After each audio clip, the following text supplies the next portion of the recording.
좋은 아침입니다. 우리 찬양하시면서 아침 제품 함께 드리시도록 하겠습니다.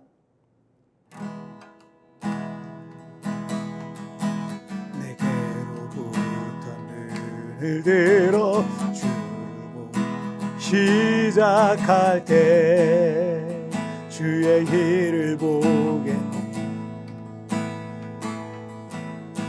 내 작은 마음 돌이키사 그게 안에 주님을 볼 때 모든 시선을 주님께 드리고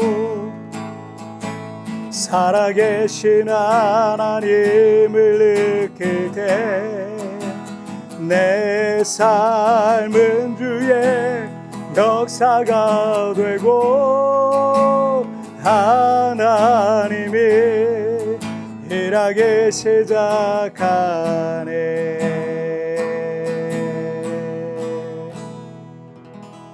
아멘. 자, 우리 같이 기도하시겠습니다. 하나님 아버지 감사합니다. 오늘도 이렇게 아침 예배로 하나님 앞에 시작합니다. 이 삶의 예배, 나 개인의 예배, 이 예배를, 이 체프를 귀히 여겨서 날마다 하나님 앞에 나아가는 사모하는 영혼들마다 주님 만족함으로 채워주시고 우리의 삶을 가르쳐주시고 이끌어주시고 인도하여 주옵소서. 감사하며 이 모든 말씀 우리 주님 예수님의 이름으로 기도하옵나이다. 아멘. 자, 오늘 우리에게 주신 하나님의 말씀은 느헤미야 2장 1절부터 3절까지의 말씀 제가 봉독해 올리도록 하겠습니다. 아닥사스다 왕 제20년 니산월에 왕 앞에 포도주가 있기로 내가 그 포도주를 왕에게 드렸는데 이전에는 내가 왕 앞에서 수심이 없었더니 왕이 내게 이르시되 내가 병이 없거늘 어찌하여 얼굴에 수심이 있느냐 이는 필연 내 마음에 근심이 있음이로다 하더라. 그때 내가 크게 두려워하여 왕께 대답하되 왕은 만세수를 하옵소서. 내 조상의 묘실이 있는 성읍이 이제까지 황폐하고 성문이 불탔으니 내가 어찌 얼굴에 수심이 없사오리까 하니. 아멘. 동유럽의 루마니아가 이 공산화되면서 교회는 박해를 받았는데 리차드 범브란트 목사님이란 분이 감옥에 투옥돼서 이 사형 선고를 받게 됩니다. 언제 그 사형 집행이 이루어질지 모르는 이 불안한 상황 속에 이 범브란트 목사님은 성경 속에 두려워 말라라는 의미의 말씀에 동그라미를 치며 그 숫자를 세어봤는데 365회, 366회가 나와 있더랍니다. 하나님께서 1년 365일을 내내 염려하지 말라라는 깨달음을 그때 주셨다라는 이야기가 있어요. 그런데 성경에 기도에 대한 언급은 몇 번이나 될 것 같습니까? 약 650회가 나옵니다. 저는 이 통계를 보면서 염려와 걱정 한 번 할 시간에 기도는 2배로 해야 되겠다라는 생각이 들었어요. 그런데 그게 맞는 게 부정적인 마음이 긍정적인 마음으로 바뀌는 게 얼마나 어려운지 모릅니다. 하지만 그렇게 염려와 걱정이 올 때마다 기도하고 그 위에 또 기도하면 염려와 걱정을 기도와 믿음으로 덮어버리니까 하나님께서 그 고난과 시련 속에서 우리를 붙들어 주시는 것을 경험하게 될 겁니다. 성경에 약 650회 정도 기도에 관한 언급이 있다는 것은 하나님께서 얼마나 우리에게 기도를 요구하시고 또 강조하시고 있는지를 알 수 있습니다. 왜 우리가 기도해야 할까요?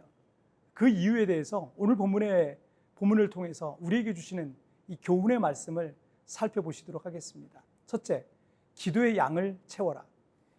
동서양을 막론하고 여러 고전과 동화 등에는 어떤 주문을 통해서 초자연적 기적이 일어나는 이야기가 있습니다. 알라딘의 요술램프라든지 마법의 거울이라든지 우리나라 전래 동화 속에 나오는 도깨비 방망이 같은 것에도 금나와라 뚝딱 하고 주문을 외우면 소원이 이루어지는 게 있어요. 그런데 기도는 주문이 아닙니다. 그래서 주문 외우듯 무슨 기도를 하면 소원이 이루어지거나 그런 효능이 있는 게 아닙니다. 자, 오늘 본문 느헤미야 2장 1절을 보시면 아닥사스다 왕 제20년 니산월에 왕 앞에 포도주가 있기로 내가 그 포도주를 왕에게 드렸는데 이전에는 내가 왕 앞에서 수심이 없었더니. 느헤미야가 예루살렘 동족들의 환난을 처음 들어서 눈물로 금식하며 기도하기 시작했을 때는 1장 1절에 보니까 아닥사스다 왕 제20년 기슬르월이라고 되어 있고, 오늘 본문의 2장 1절은 아닥사스다 왕 제20년 니산월이라고 되어 있는데, 그 사이에 약 4개월에서 5개월의 시간이 흘렀다라는 것을 우리가 알 수 있어요. 느헤미야는 왕의 술 관원이었기 때문에 왕에게 포도주를 따라 올려드리고 있었던 때에 있었던 일입니다. 자, 2절을 한번 보시죠. 왕이 내게 이르시되 내가 병이 없거늘 어찌하여 얼굴에 수심이 있느냐, 이는 필연 내 마음에 근심이 있음이로다 하더라. 그때 내가 크게 두려워하여. 아닥사스다 왕이 포도주를 올리던 느헤미야 얼굴을 보니까 안색이 티가 나도록 너무나도 안 좋았던 겁니다. 이전에 볼 수 없었을 만큼 얼굴이 많이 상해 있었던 거죠. 자, 이 말은 느헤미야가 지난 4, 5개월 동안 심적으로 얼마나 고통스러웠는지를 짐작할 수 있는 부분입니다. 잦은 금식을 했을 거고 주야로 애통해하며 하나님 앞에 기도하고 있는데 느헤미야에겐 방법이 없었고, 그러니 더 괴로울 수밖에 없었던 겁니다. 기도가 도깨비 방망이와 같은 어떤 주문이 아니란 사실을 앞에서 말씀드렸었습니다. 왜냐하면 우리의 기도는 소원 성취의 도구가 아니라 하나님과의 인격적 관계가 있기 때문에 그렇습니다. 그래서 기도라는 것은 기도의 양과 관계가 있는 겁니다.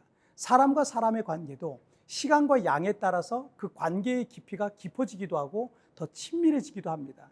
반대로 시간과 양이 부족하면 시간과 양이 부족하면 부족할수록 그 관계는 서먹서먹할 수밖에 없는 것입니다.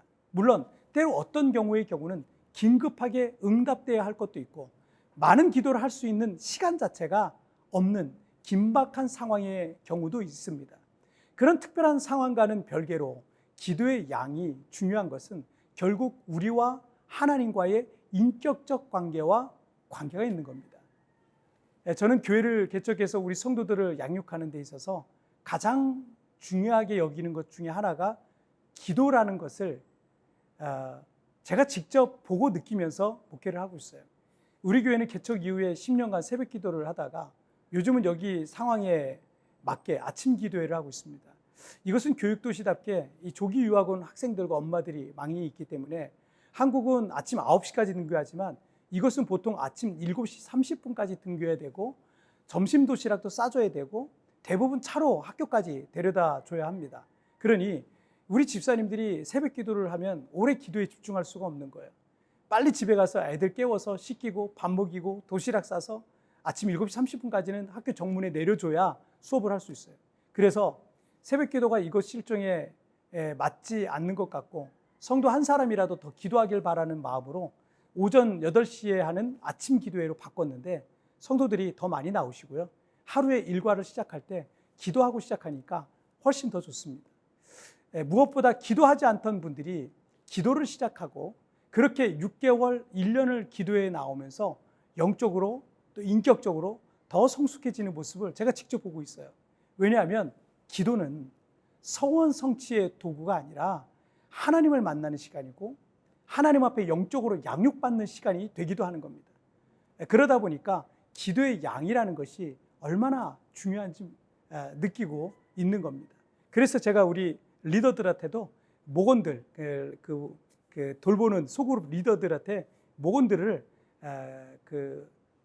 늘 기도에 좀 하루라도 데리고 나와라. 이게 제가 늘 요구하는 거예요. 기도할 때 변화되거든요. 요한계시록 8장 3절과 4절에 보면 또 다른 천사가 와서 제단 곁에 서서 금향로를 가지고 많은 향을 받았으니 이는 모든 성도의 기도와 합하여 보좌 앞 금제단에 드리고자 함이라. 향연이 성도의 기도와 함께 천사의 손으로부터 하나님 앞으로 올라가는지라. 천사가 하나님 보좌 앞에 올리는 금향로에는 향이 가득합니다. 그것이 기도와 합해져서 주님께 올려지는 장면이에요. 이 장면에서 볼 수 있는 것이 성도들의 많은 기도, 즉 기도의 양과 관계가 있다는, 여러분의 기도가 향이 되어서 지금도 올라간다는 얘기죠. 느헤미야가 믿음이 부족했을까요? 기도가 부족했을까요? 인격과 신앙이 부족했을까요? 그렇지 않습니다. 하지만 4, 5개월에 걸친 금식과 기도 기간이 필요했답니다. 왜냐하면 하나님께서는 그 시간을 통해서 느헤미야의 마음과 인격과 신앙과 믿음을 더욱더 견고하게 하고 오직 주님만 바라보도록 만드셨던 거예요. 때로 우리의 생각과 달리 빨리 응답되지 않아서 답답하고 괴로울 수도 있을 겁니다. 하지만 하나님의 선한 뜻이 있어요. 여러분 그 기도 자리 포기하지 마시고 기도의 양을 채워가시길 바랍니다. 하나님의 크고 놀라운 섭리 속에 내 뜻과 내 생각보다 더 아름답게 이끄실 것을 믿으시길 바랍니다. 오늘은 왜 기도해야 되는가라는 것 중에 첫 번째 주제를 여러분 기억했으면 좋겠어요. 첫째 뭐예요? 기도의 양을 채우라는 거예요. 자, 우리 같이 기도하실까요? 살아계신 하나님 아버지 감사합니다. 오늘도 하나님께서 우리에게 기도의 양을 채워라, 기도의 양을 채워라라고 말씀하시니 정말 감사합니다. 내가 정말 긴급한 기도가 있고 간절한 기도가 있고 절박한 기도가 있는데 그 절박함, 간절함과는 어울리지 않게 너무나 기도의 양이 작진 않았는지 적진 않았는지 돌아보게 됩니다. 하나님 앞에 더 많은 기도의 양을 채워갈 수 있도록 하나님 도와주옵소서. 그래서 그 기도의 양이 채워질 때 하나님의 천사가 든 그 금향로, 금대접 앞에 기도의 양이 가득하여서 하나님 앞 보좌 앞에 올려져서 응답의 역사 경험하고 간증하는 저와 우리 교회 온 성도들의 삶이 되어지게 하여 주옵소서. 감사하며 예수님의 이름으로 기도하옵나이다. 아멘. 여러분 뒤편에 나오는 오늘의 묵상 보시면서 개인적으로 묵상하시고요. 짧게라도 뜨겁게 기도하시면서 오늘 하루 주님과 동행하시길 바랍니다. 내일 우리 굿모닝 촛불에 뵙겠습니다. 여러분 승리하세요. 그 기도 자리를 포기하지 마시고 기도의 양을 채워가시길 바랍니다. 하나님의 크고 놀라운 섭리 속에 내 뜻과 내 생각보다 더 아름답게 이끄실 것입니다. 나의 간절한 기도 제목을 놓고 나는 얼마나 기도하고 있나요?